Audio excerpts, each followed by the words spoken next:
네, 안녕하세요. 전국의 이 차별금지법 바로알기 아카데미 시청해 주시는 성도 여러분, 국민 여러분, 반갑습니다. 저희가 지난번에 방송할 때는 2020년이었는데 지금은 어느덧 21년이 됐습니다. 새해 첫 방송에 여러분께 이렇게 인사드리게 돼서 정말 감사하고 반갑습니다. 저희 차바 촬영 및 송출 스태프들이 또 코로나19의 방역 문제 때문에 업무를 수행할 수 없는 사정이 갑자기 발생했습니다. 그래서 연말 연시에 원래 금요일에 휴일이어서 두 번의 이 휴방이 예정돼 있었는데 한 번 더 돼서 지금까지 3주 동안 사실은 저희 아카데미 방송을 이렇게 방송 못하게 돼서 꽤 길게 느껴졌습니다. 여러분, 벌써 새해가 바뀌었습니다. 새해에도 지난해 우리 차바 강의를 계속 시청해 주시고 기도해 주시고 물심양면으로 후원해 주신 성도 여러분, 국민 여러분 정말 감사드리고요. 새해에도 또 동일한 동참과 협력과 후원을 요청드리겠습니다. 저희 오늘 이제 새해 첫 방송을 하기 전에 잠깐 그동안 지난 3주 동안 우리 차바 시청해 주시는 성도 여러분, 국민 여러분께서 후원해 주신 그 후원금의 내역과 송금 내역을 잠깐 여러분께 좀 광고 말씀드리겠습니다. 지금 여러분께서 지난주 12월에 두 번의 방송이 있었는데요. 해외에 영국의 크리스찬 칸슨 윌버포스 아카데미의 안드레아 윌리엄스가 영국의 평등법, 차별금지법에 대한 좋은 강의를 해주셨죠. 그리고 또 크리스찬 칸슨이 재정적인 좀 어려움이 있다고 해서 저희가 후원금을 보내주시면 송금하겠다고 말씀드렸습여 지난 12월 말 기준으로 많은 분들이 후원에 동참을 해주셨습니다. 무려 70여 분께서 보내주셨고 또 크고 작은 후원금 모아서 600여만 원이 사실은 상회했습니다. 이 금액 어제 영국으로 송금을 했습니다. 근데 새해에도 계속 조금 후원으로 영국 후원을 보내주신 분이 있어서 어쨌든 보내주시면 저희가 한 달 단위로 끊어서 계속 조금 송금해 드리도록 이렇게 하겠습니다. 그리고 또 하와이의 광야교회 한명덕 목사님 교회에도 후원해 주시는 분들이 있어서 26분의 이 후원금도 송금을 해드렸습니다.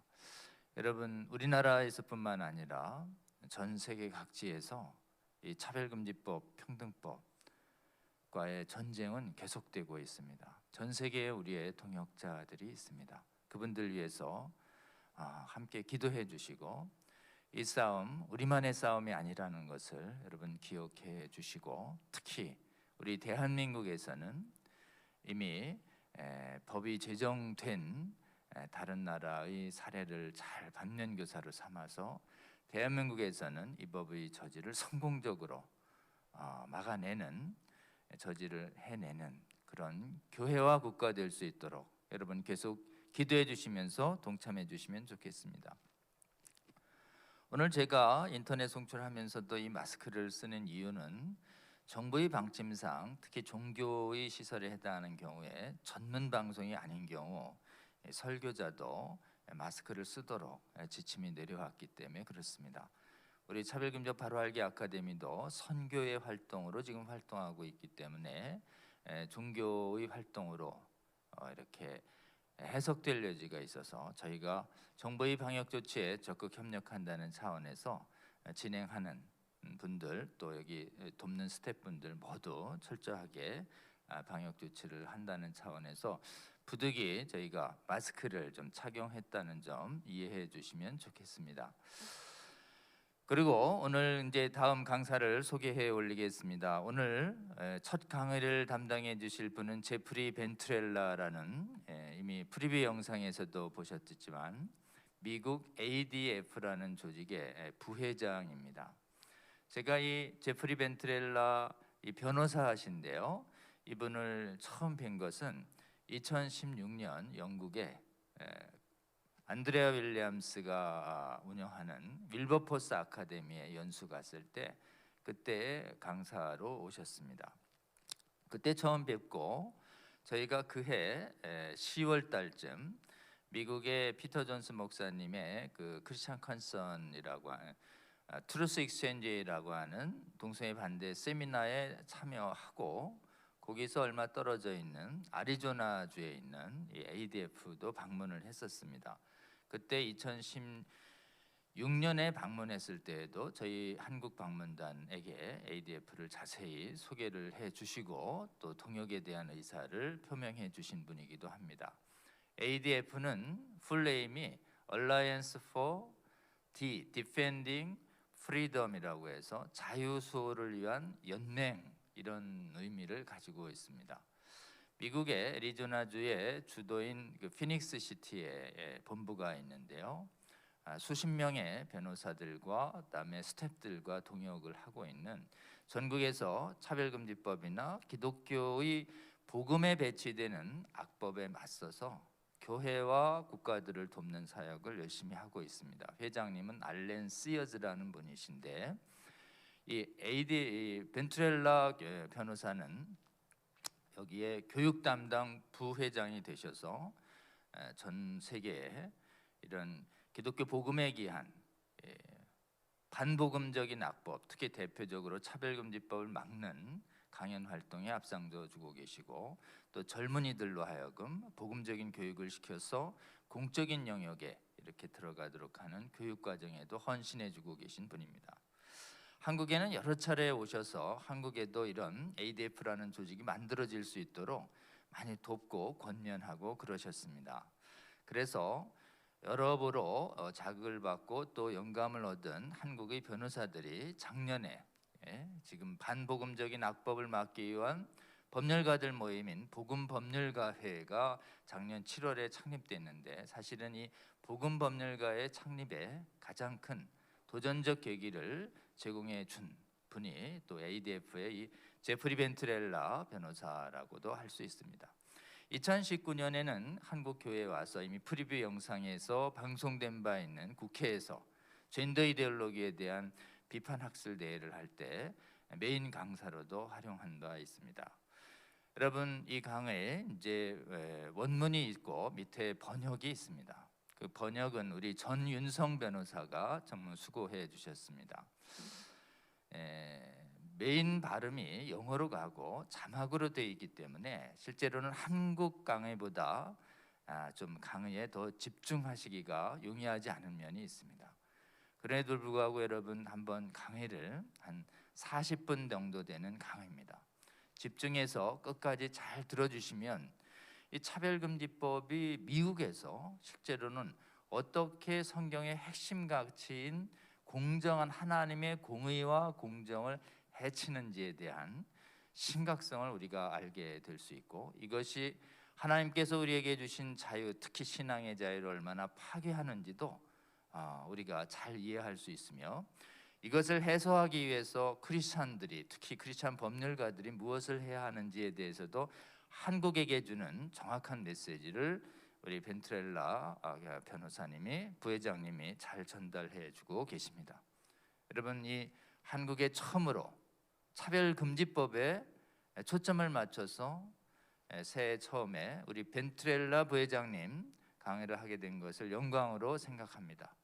여러분 이 강의 집중해서 들어주시고 또 여러분 차별금지법 막는데 귀하게 활용해 주시기를 당부드립니다. 우리 벤트렐라 교수님의 강의를 시작하도록 하겠습니다. 감사합니다.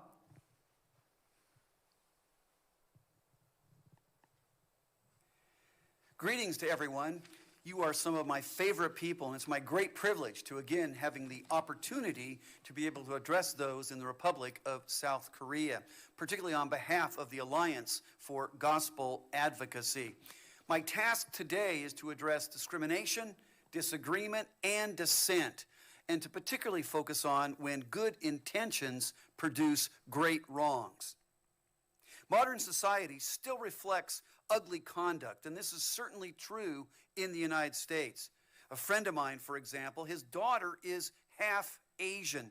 And upon returning to school after a COVID quarantine, she's insulted and bullied for having spread the, quote, Wuhan pandemic. She's not Chinese. She's half Japanese. I have Korean friends that have had the same insults hurled at them during this COVID time.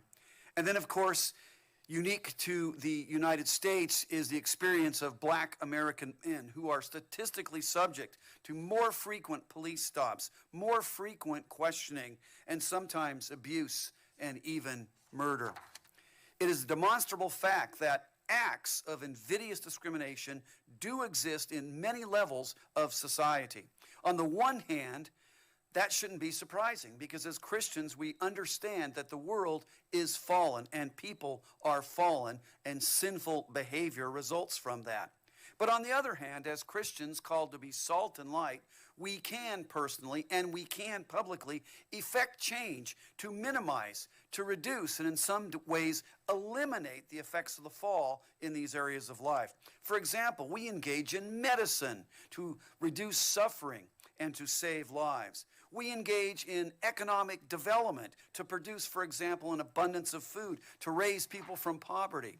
And we engage in the public square, including politics and law, so that we can be ruled by governments of law, not dictatorships of men. And my purpose today is to help us to think Christianly about acts of discrimination using the United States experiment to evaluate these kinds of things and to look at proposed legal remedies to them. I'm going to give you three perspectives. First, I want us to understand the important theological foundations. Second, I want to show how those foundations should inform justice and thereby shape the law and the public square. And thirdly, I want to assess some efforts showing that in many cases in the United States, despite good intentions with so-called non-discrimination laws, they create great wrongs. So let's begin with the theological considerations. Let's first focus on God and his character. Deuteronomy 10:17. For the Lord, your God, is God of gods and Lord of lords, the great, the mighty, and the awesome God, who is not partial. 2 Chronicles 19:7. Now then, let the fear of the Lord be upon you. Be careful what you do, for there is no injustice with the Lord our God, or partiality. Job 34:19. God who shows no partiality to princes, nor regards the rich more than the poor. Why? For they are all the work of his hands. Peter says in Acts chapter 10, truly I understand that God shows no partiality. Romans 2:11. For God shows no partiality. Galatians 2:6. God shows no partiality.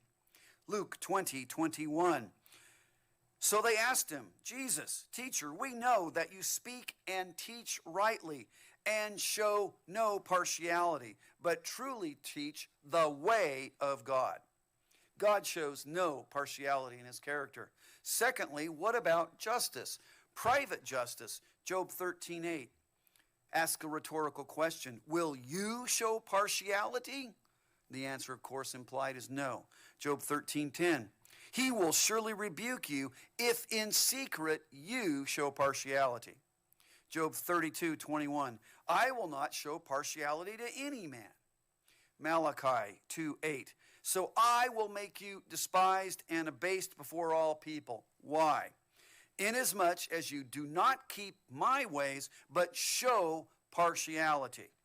1 Timothy 5:21. I charge you to keep these rules without prejudging. Do nothing from partiality. James 2:1. My brothers, show no partiality. James 2:9. But if you show partiality, you are committing sin. And then we see this same theme extends not only to our private lives, but to the law and to the court system, publicly, law and policy. Exodus 23:3. Nor shall you be partial to the poor man in his lawsuit. Leviticus 19:15. You shall do no injustice in court. You shall not be partial to the poor or defer to the great, but in righteousness you shall judge your neighbor. Deuteronomy 1:17. You shall not be partial in judgment. You shall hear the small and the great alike. Deuteronomy 16:19. You shall not pervert justice. How? You shall not show partiality.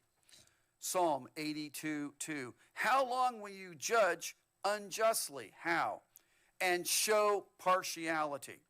Proverbs 18:5. It is not good to be partial to the wicked or to deprive the righteousness of justice. Proverbs 24:23.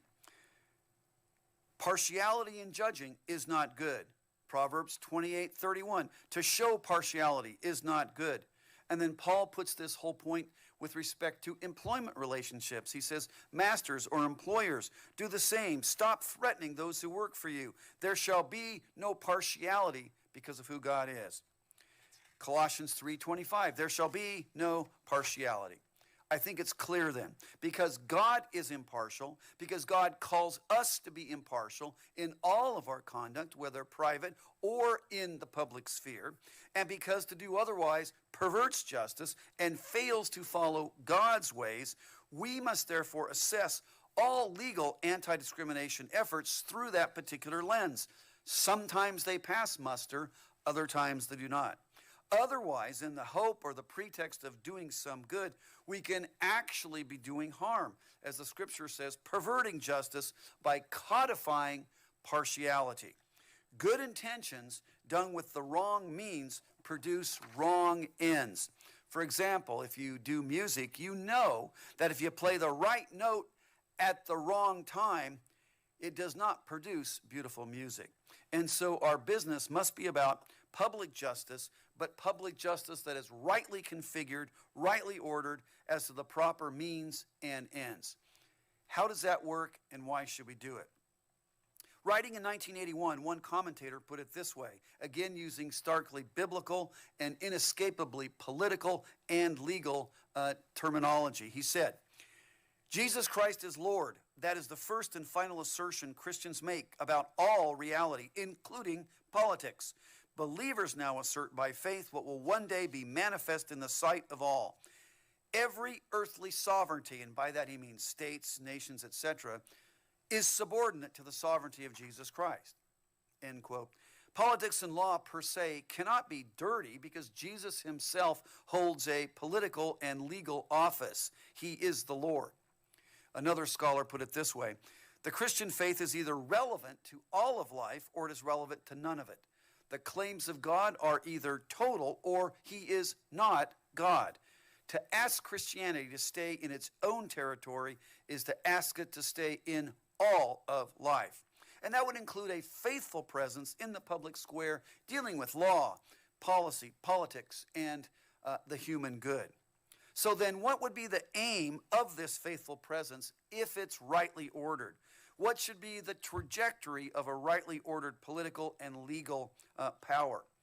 What is the thematic direction, and what should the Christian propose to seek to influence law and public policy? Scholar Daniel Dreisbach describes this vector in the motif of a God-shaped and a gospel-shaped faithful presence in the political and legal sphere. He says, and I quote, the cause of liberty is the cause of God. God favors and approves the cause of liberty, and tyranny and arbitrary rule are offensive to him. Indeed, a state of tyranny, of slavery, or sin represents a disordering of God's moral structure. Liberty, in short, is the most cherished possession of a free and civilized society. Well, then, how then should we act politically given this creational normative context? Scholar Douglas Farrell crystallizes this by noting, first of all, the impossibility of political or legal neutrality, that we actually have political and legal marching orders. He says, first, we must offer a potent and relentless critique of our society's habitual evasion of truth. What we need to point out to our fellow citizens is that man is not and cannot be philosophically or theologically neutral. neither then can be our politics, and by implication, our laws. There is no presuppositionalist political sphere, no sphere in which nothing is directly implied about the nature of God or of man. There is no city or polis that has no determinate loves, that makes no commitments, that renders no firm judgment of good or evil, that knows God or not. This is an inescapable political implication of the Christian faith.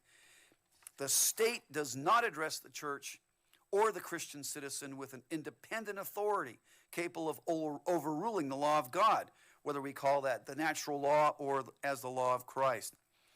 The state performs a limited service both to God and to civil society and can lay claim only to a limited and derivative jurisdiction. And then he concludes, and this gets to the heart of what we want to consider. Are we really to suppose that the state functions best when it concerns itself as little as possible with what is actually right and wrong, actually good or evil, actually conducive to happiness or unhappiness? And by that he means human flourishing. Put differently, Christians cannot commend publicly that which God condemns scripturally if good and evil are to retain their functional and true meanings. To do otherwise perverts justice, even if well intended, because it can import wrongful partiality. Now, John Murray, the theologian, takes all these points and applies them to the very church, that is, that which stewards the gospel.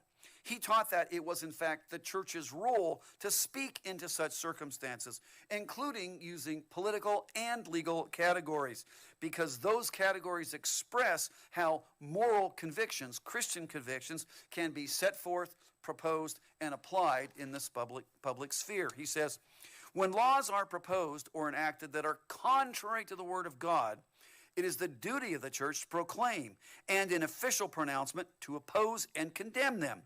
It is this misconception of what is involved in the proclamation of the whole counsel of God to suppose or to plead that the church has no concern with the political sphere. The church is concerned with every sphere and is obligated to proclaim and to inculcate the revealed will of God as it bears upon every department of life. And so this context that I've just given you gives us a litmus test and a lens for correctly analyzing anti-discrimination and efforts to remediate anti-discrimination, how the law can both help and how it can hurt, particularly as it impacts religious freedom. In the United States today, there are many efforts to limit religious freedom under the guise of, quote, eliminating discrimination, largely driven by LGBTQ interests, and they target particular kinds of professions. For example, they target creative professionals, videographers, bakers, florists, calligraphers, t-shirt printers, and so forth. They also target mercy ministries like adoption agencies, homeless shelters, hospitals, private schools. Now, the rationales that you hear in Twitter and sound bites claim that promoting religious liberty is just a ruse, that it's, quote, a license to discriminate, quote, that it's the effort of, quote, hate groups, quote, that people who promote religious liberty are, quote, on the wrong side of history. Well, we need to assess these claims, and we need to assess the proposed means when they are targeting these kinds of things.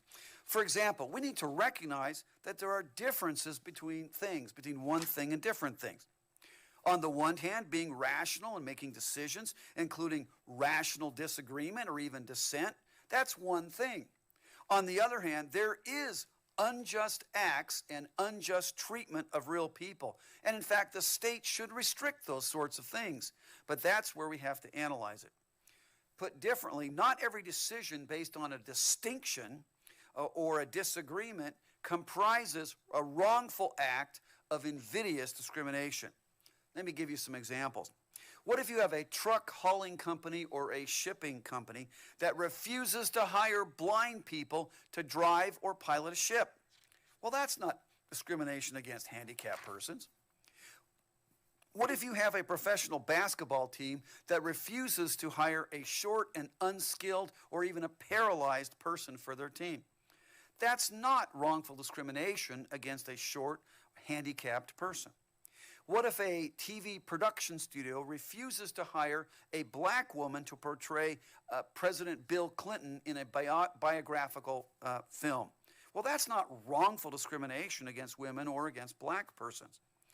What if parents give money to support their own children and refuse to give money to strangers who identify as LGBTQ? Well, that's not wrongful discrimination against people who identify as LGBTQ.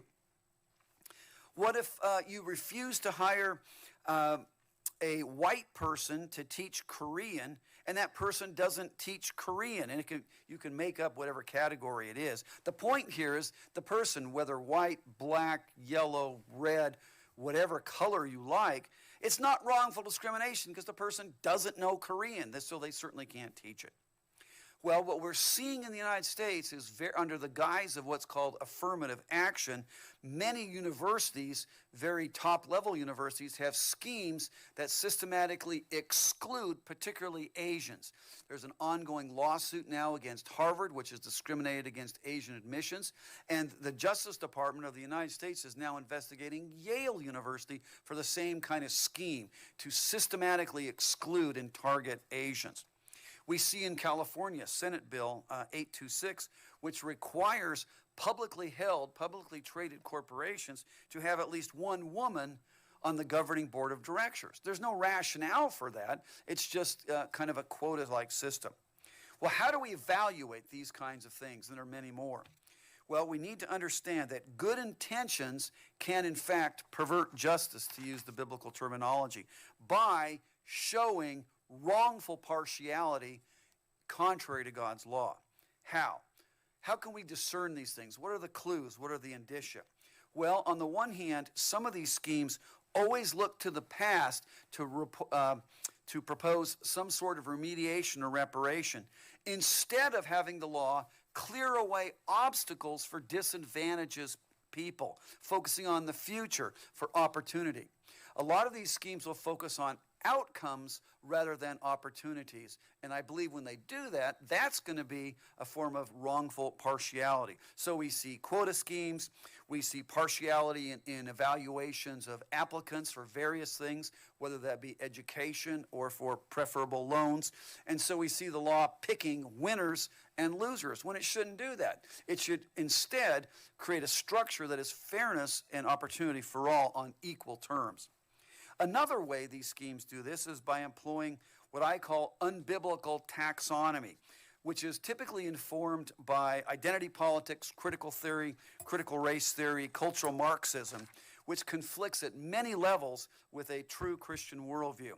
For example, treating people only as a member of a group, as a tribe or a clan, not as individuals looking at what they bring to the table or the application. Or they go farther and say, we are going to assert an identity solely based on socially constructed matters, not rooted in reality. This is the concept called intersectionality. We won't go into that, but just be aware of it. But the Christian worldview pushes back on this in at least four ways. First, the Christian worldview affirms and assumes a universal human nature that does not vary as to time, geography, ethnicity, coloration.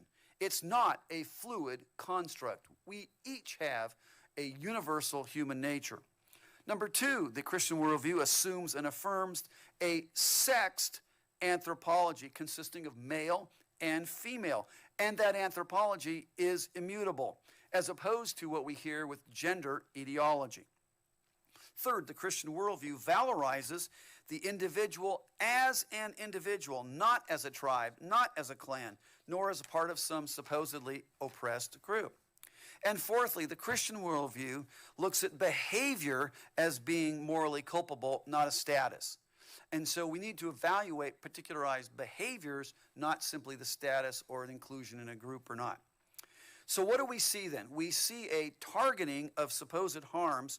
Now, some of these harms are real, but a lot of them are not, of modern anti-discrimination efforts. For example, economic harms. not just creating opportunities, as I alluded to, but actual remediation and reparations for the past, rather than freedom for the future. This could be involved in preferential hiring, in handouts of government welfare and things, preferential loans, preferential favors. All these kinds of things engage in some form of partiality, and so they're suspect.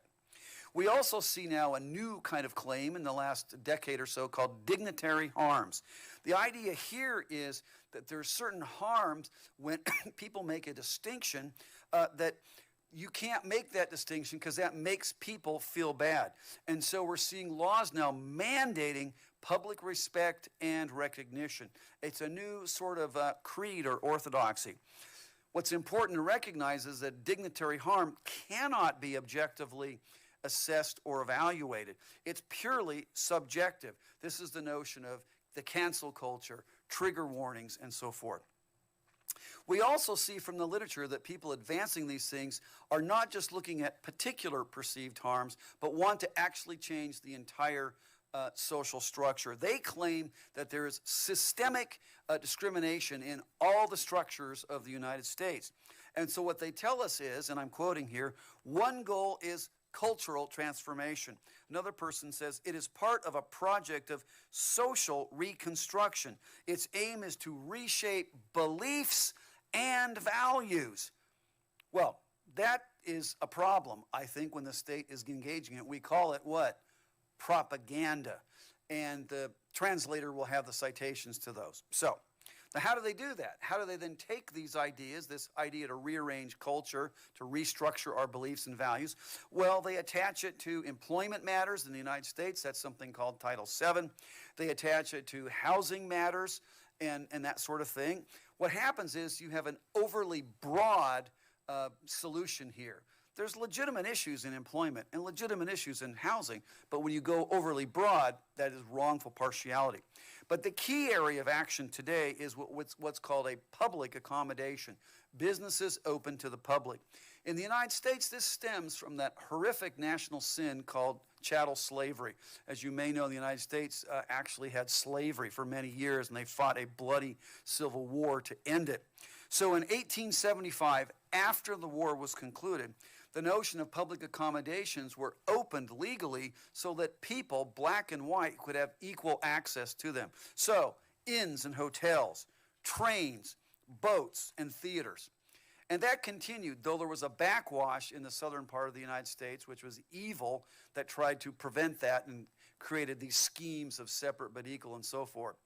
But in 1964, with the passage of the Civil Rights Act, the notion of public accommodations continued and expanded to areas of hotels, restaurants, theaters, fuel stations, gas stations, and stadiums, anything open to the public in those categories. But today, what's happened is the left has captured this idea, and now that anything that involves any public transaction may be subject to this public accommodation idea. And it's usually tethered to various protected classes. Now, these classes deal with partiality. Sometimes that's fine and good, depending on how it's used and which category. The question is it rooted in reality and metaphysics and not just some favored group? So, in 1875, going back, the idea was to present an openness for future opportunity on equal footing. And so the categories were race or color to involve in this. That's perfectly legitimate and was necessary. 1964, they expanded that a bit, race, color, national origin, and religion, to say, look, we can't really discriminate on those bases in public accommodation. The fact that someone wears a yarmulke and goes to Starbucks and asks for coffee, you can't turn them away because they're wearing a yarmulke. Those kinds of things. So that made a lot of sense. But today what we have is a push to accelerate and expand these various categories, and they're not inherent or metaphysical or tethered to foundational beliefs like religion. So we see things like religion, color, national origin. Okay, that's fine. Age, it gets a little blurry there. Disability, well, it depends on who defines that. Marital status can be very problematic for a church. Maybe your church doesn't want to have members that are in a same-sex marriage. Oh, but you're a public accommodation. And now we have all kinds of categories such as source of income, one's arrest record, physical appearance, sexual orientation, gender identity, political beliefs, familial status, whether you're a student or not, domestic partner, receipt of rental assistance, refusal to disclose Social Security numbers, those kinds of. So you just make these things up, and they're not really dealing with historically oppressed situations. You're just kind of trying to favor, to be partial to other groups. Now, this creates clashes and tensions. For example, 20 years ago, we had a situation where a group for young men called the Boy Scouts, a voluntary association, had a rule that says we're not going to allow LGBT people to be leaders of the Boy Scouts. And that was litigated.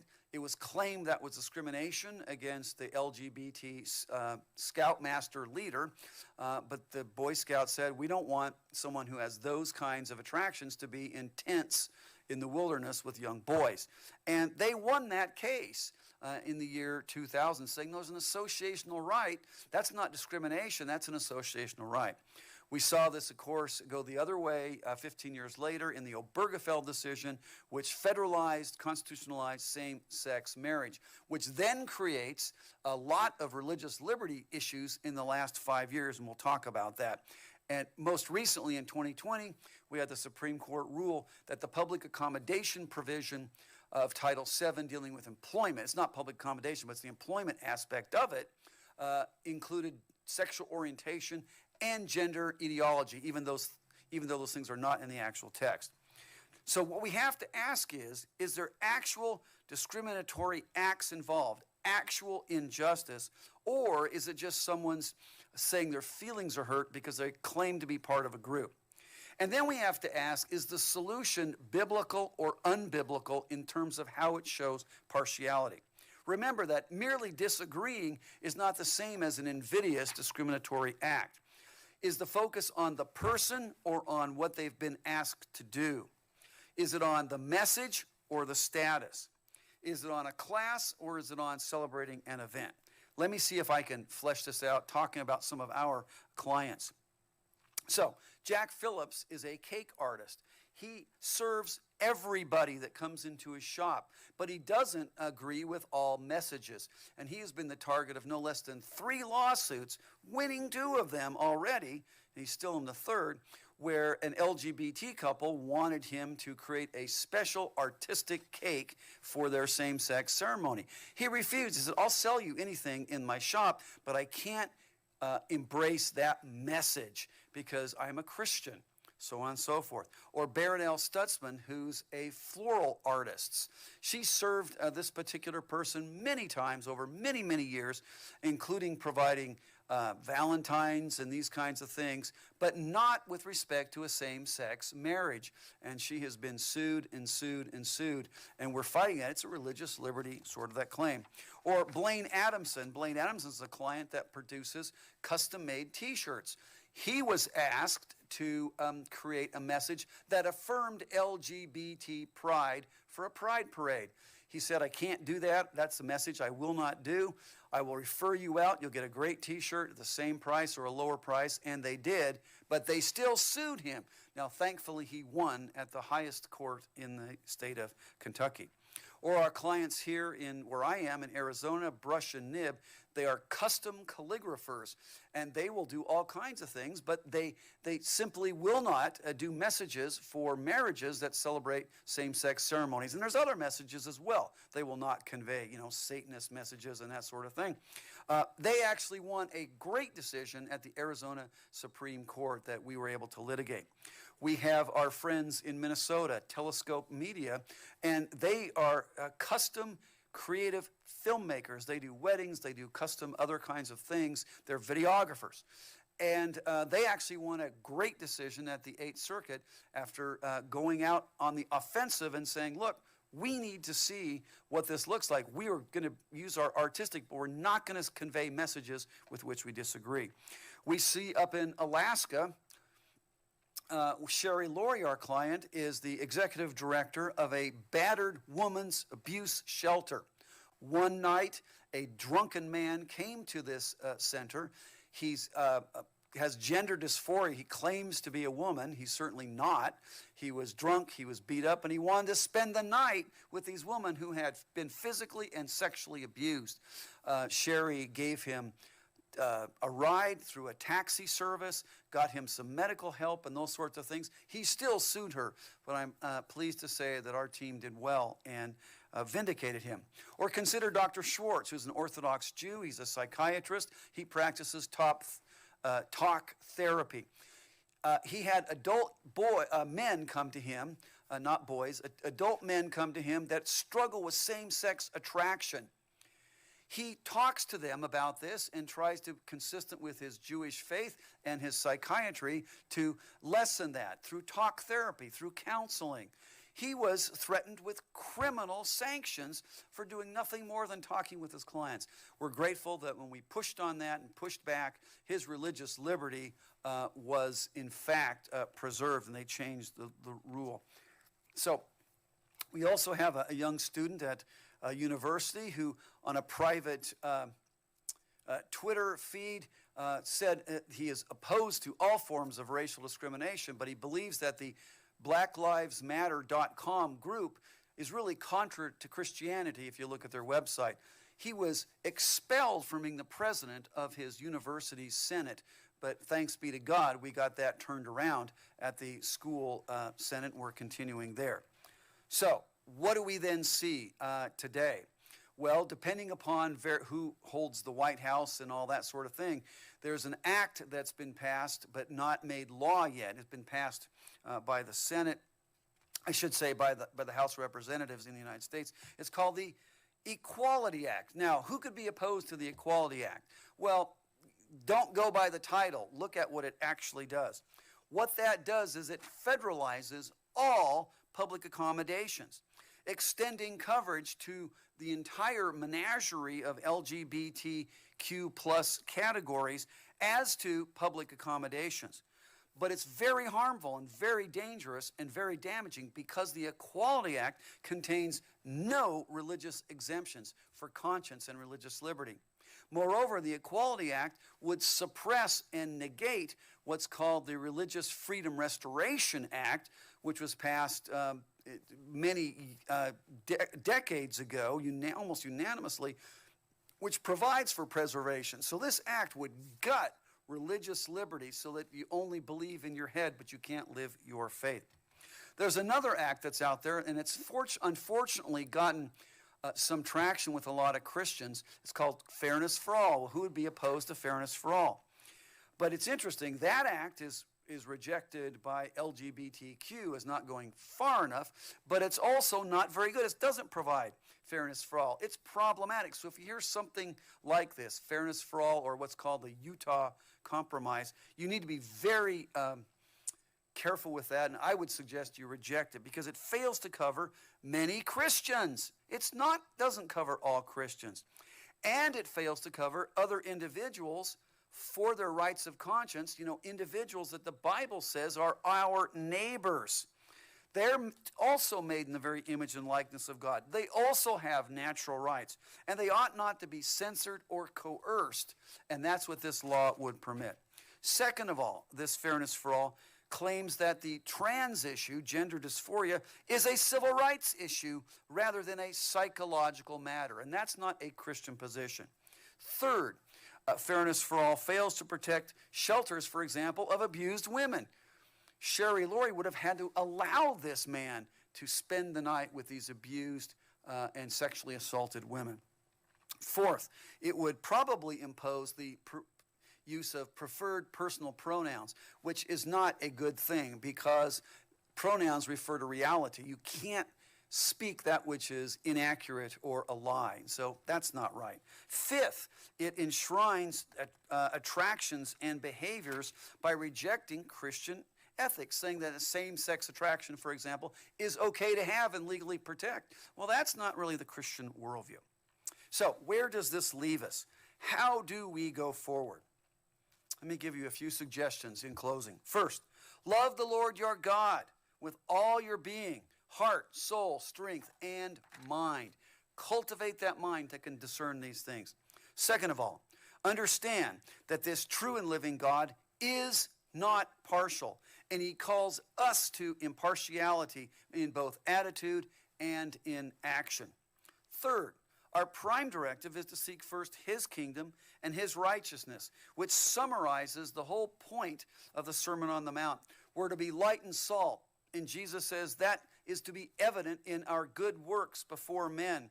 And those good works are to be consistent and ethical in alignment with the very way of God, the very law of God. Fourth, only then can we rightly love our neighbor consistent with these precepts, including how we engage in law and public policy, including, therefore, eradicating unjust discriminatory acts. Thus, we must oppose invidious discrimination and invidious discriminatory acts, but we must understand it how God defines it and seek to establish justice as God defines it. Psalm 18 tells us that God trains our hands for war.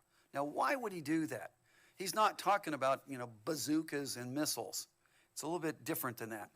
Well, I think the answer lies in Isaiah 59. The prophet says, "Justice is turned back, and righteousness stands far away, for truth has stumbled in the public squares." Truth is lacking. The Lord saw it, and it displeased him that there was no justice. He saw that there was no man, and wondered that there was no one to intercede. Do you see the picture? Truth is supposed to be public. It's supposed to be evident. It's supposed to be strong. It's supposed to be stable. And instead it's teetering. It's tottering. It's wobbling. It's falling apart. And this displeases God. But then God wonders, there's no one to intercede.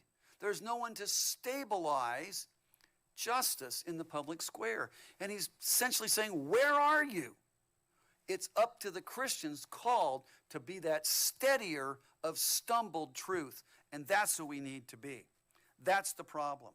There was no one to intercede, to remedy injustice, either in effect or in a proposed solution, like certain anti-discrimination laws that target religious expression, religious liberty. Both are aspects of injustice, and both are called for attention by us as Christians. See, God trains us to intercede as fellow workers for the truth, as 3 John 8 says. We are to be fellow workers for the truth, because truth has stumbled. That stumbled truth must be steadied. That is our task. And it's no different when we're dealing with the anti-discrimination regime that's trying to stifle, stunt, and change the very way that we think about these things. May God be true, though all men are liars. I want to give thanks to the translator who did this, a friend of mine, and then I will simply leave you with this. 감사합니다. 네, 여러분 그 벤트렐라 강의 40분 정도 되는 강의인데 여러분 끝까지 잘 시청해 주시느라고 수고 많으셨습니다. 영어로 말하고 있고 또 번역된 글이고 그래서 보통의 그 설교보다는 좀 상당히 그 집중력이 있는 그 청취가 이해를 위해서 요구되는 그런 강의입니다. 저는 이제 2번 정도 이렇게 들었는데요. 여러분도 다시 한번 또 이렇게 복습해서 들어볼 수 있기를 더 권면드립니다. 굉장히 좋은 강의입니다. 특별히 이 차별금지법이나 평등법이 하나님의 계명에 있어서 무엇과 충돌하는지에 대해서 아주 선명하게 말하고 있습니다. 하나님은 우리에게 또 하나님의 성품은 우리 모두를 이게 외모로 취하지 않는다고 우리 성경에 번역되어 있지만 do not show partiality라는 그 편파성을 보이지 마라라고 하는 것이 하나님의 굉장히 중요한 그 공의의 핵심 개념입니다. 근데 이 편파성이라는 이 partiality라고 하는 것은 이 전체주의적인 사고의 원형인 막스 레니니즘에서 가장 중요하게 생각하는 원칙입니다. partiality, 우리는 이른바 프롤레타리아트의 편에서 파시얼리티를 따르는 것이다. 근데 하나님은 파시얼리티를 따르지 말고 진정한 페어니스와 트루스를 따르다. 이런 부분이 지금 인간들이 추구하는 공의와 하나님의 공의가 다르다는 것이고, 차별금지법, 평등법은 바로 이 성소수자라든지 이런 걸 내세워서 그 사람들에게 너무 불공정하게 대하고 진리를 따르는 성도들과 국민들에게 굉장히 불공정하게 불이익을 가하는 굉장히 악법이다라고 하는 것을 성경을 근거로 또 보편적인 법리를 근거로 잘 설명해 주고 있는 강의입니다. 그리고 이 차별금지 사상과 또 평등법 사고는 세계 최강대국 미국에서도 수없이, 사실은 이 편파적이고 잘못된 법률은 하나님이 우리에게 준 진정한 자유, 특히 핵심인 신앙의 자유를 침탈하고 있다라고 하는 것을 사례를 통해서 굉장히 잘 보여주고 있습니다. 제빵사 또는 플로리스트, 그리고 또 티셔츠를 만드는 사람들, 일상의 삶을 살아가고 있는 성도들이 얼마나 이 잘못된 법률에 의해서 신앙의 자유를 빼앗기고 있는지에 대해서도 말하고 있고, 또 이 잘못된 법률이 인권을 내세워서 우리로 하여금 우리가 믿고 있는 진리를 말하지 못하도록, 우리는 저 사람은 남자인데 분명히 저 사람은 자기가 여성이라고 주장하면 객관적으로 남자를 여성으로 부르도록 강요당하는 이런 잘못된 사고가 법으로 지금 현재화되고 있는 시대에 우리가 살고 있다라는 것입니다. 마지막 벤트렐라 교수의 강의, 변호사님의 권면도 저는 굉장히 이렇게 감명 깊었습니다. 하나님께서는 우리를 훈련시켜서 이 땅에 공의와 진리를 세우도록 하는 중재자로서 함께 일하도록 하신다. 펠로우 워커. 그래서 지금 우리가 진리와 공의를 위해서 싸우는 것은 바로 성도들의 동역이기도 하지만 하나님의 동역자가 되는 귀한 사명이다라는 것을 권면해 주고 있습니다. 여러분, 지금 잘못된 우리의 신앙의 자유, 양심의 자유를 빼앗는 이 차별금지법, 평등법이 주요 선진국을 괴롭히고 있는 이 시대에 이 반성경적이고 반복음적인 불의한 악법과 싸우는 일은 우리나라만의 일이 아니다라는 것이 영국의 안드레아 변호사의 강의와 미국의 한 목사님의 강의와 그리고 미국의 벤트렐라 변호사의 강의를 통해서 우리는 수없이 확인하고 있습니다. 지금 전쟁 중입니다. 미국도 지금 제안된 우리나라의 정의당안과 같은 포괄적인 차별금지법, 평등법안이 제안되고 있고, 그 법안을 막아내기 위해서 미국의 복음주의적인 기독교인들이 굉장히 지금 지속적인 싸움을 하고 있다라고 하는 것을 우리도 지금 보고 있습니다. 여러분, 지난 3주간의 휴방 동안 한국 안에서 차별금지법 막는 운동에서 가장 큰 이슈는 이상민 의원이 발의가 준비 중이라고 하는 이른바 평등법안입니다. 이상민 의원이 여당의 중진 최다선 의원입니다. 민주당 의원들만 규합을 해서 정의당안이 아닌 민주당안으로 내겠다, 이런 시도로 국가인권위원회랑 긴밀한 협력을 하면서 지금 차별금지법안의 문구를 만들어냈습니다. 문안이 성안이 됐고요, 언론에 공개됐습니다. 그리고 지금 지지자들을 모으고 있습니다.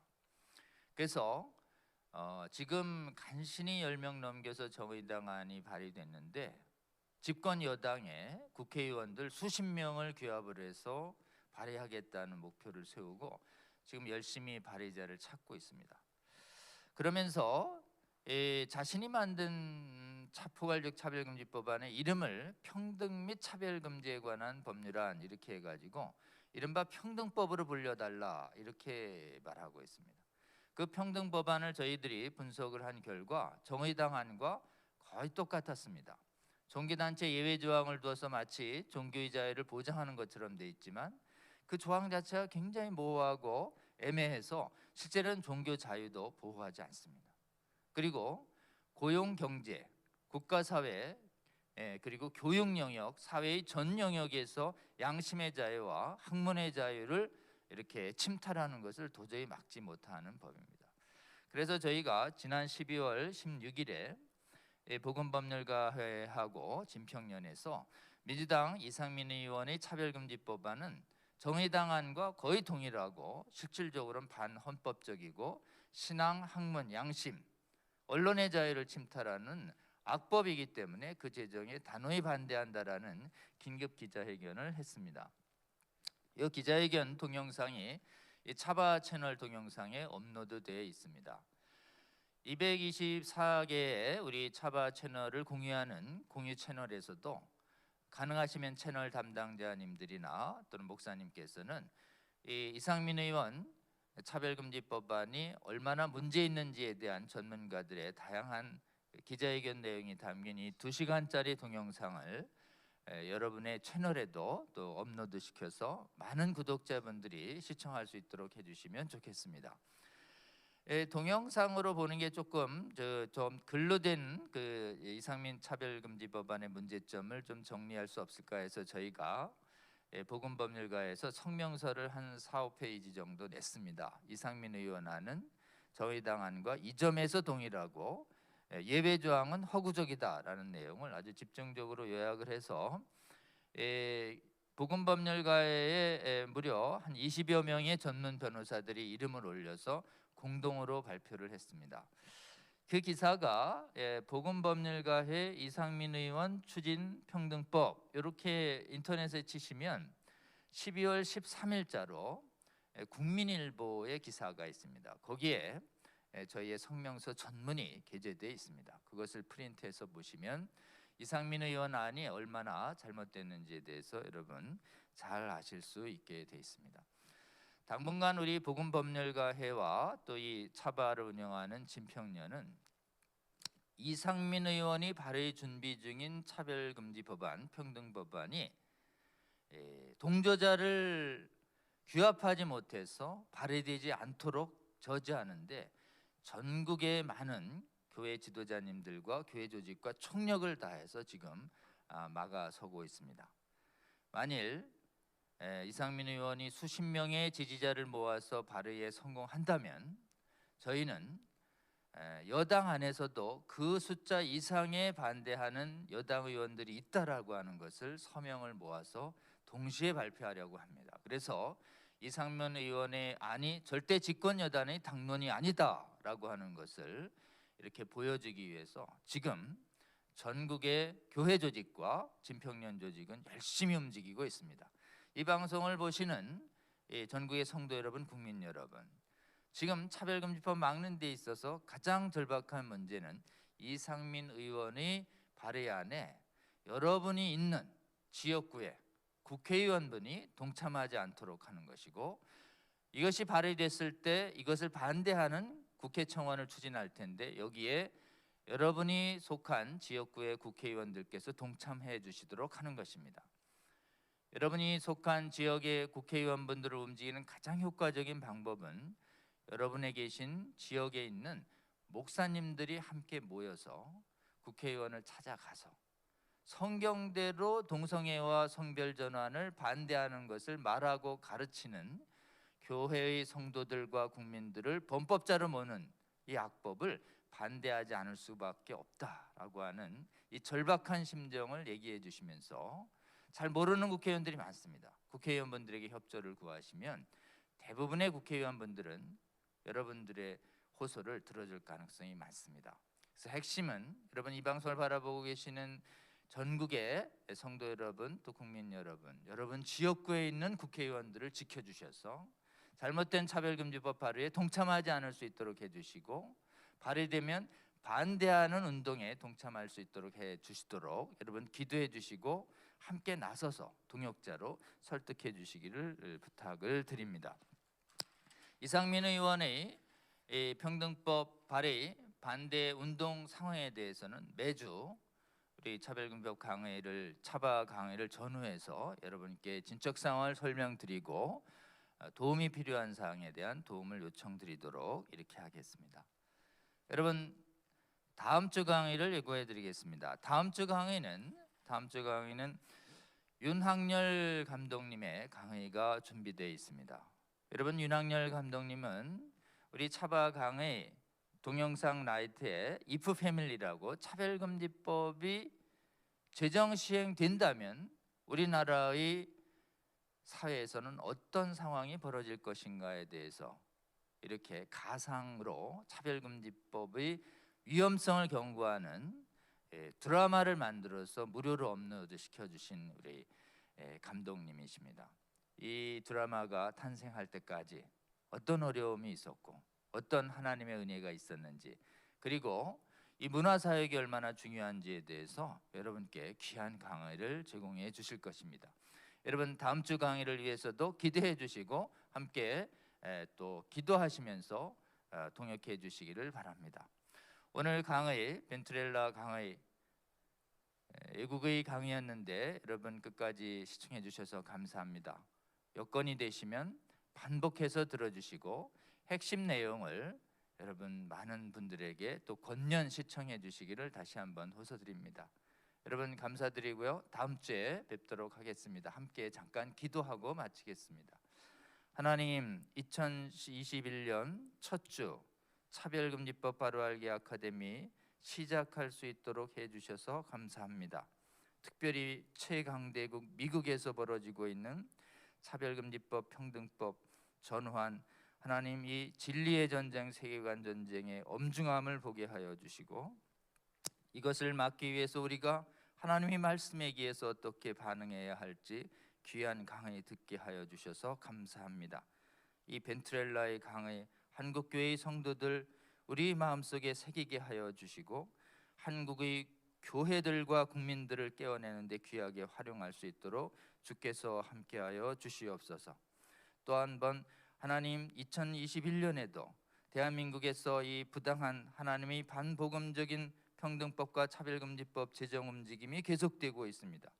이것을 막아내기 위한 전국 교회의 지도자들과 국민들의 하나님 정말 거룩하고 정의로운 운동에 함께하여 주시고 이 차바가 주님의 거룩한 뜻을 이 땅에 이뤄내는 데 귀하게 사용할 수 있도록 함께하여 주시옵소서. 특별히 이 강의를 시청해 주시는 전국의 성도들과 국민 여러분께 함께하여 주셔서 저희가 지켜내고 있는 이 진리와 공의가 이 대한민국을 거룩하게 하고 올바로 이끄는데 하나님 귀한 사명임을 깨닫게 하여 주셔서 주님과 함께 이 땅을 공의롭고 정의로운 세상이 되도록 하는데 동역자가 될 수 있도록 시청해 주시는 모든 성도들과 국민 여러분과 주께서 시종을 함께 동행하여 주시옵소서. 감사드리며 우리 예수 그리스도의 이름으로 기도합니다. 아멘. 여러분 감사합니다. 다음 주에 뵙도록 하겠습니다. 고맙습니다.